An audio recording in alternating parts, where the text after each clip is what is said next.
এমন কিছু রেখে যেন না যেন আপনার ছেলেরা আপনার নাতিরা আপনার নাম শুনলে যেন লানত দেয়।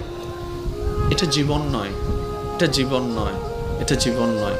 এমন একটা জীবন বানান যেন আপনার মৃত্যুর সংবাদটা শুধু আপনার পরিবারের মুখে চোখের মধ্যে মলিনতা আর অশ্রু আনবে না, শুধু আপনার আশেপাশে পরিচিতরা পর্যন্ত বলবে, আহ আফসোস, আজকে একজন নেককার বান্দাকে হারিয়ে ফেলেছি, আজকে একজন মায়ার মানুষকে হারিয়ে ফেলেছি, আজকে একটা মমতার মানুষকে হারিয়ে ফেলেছি।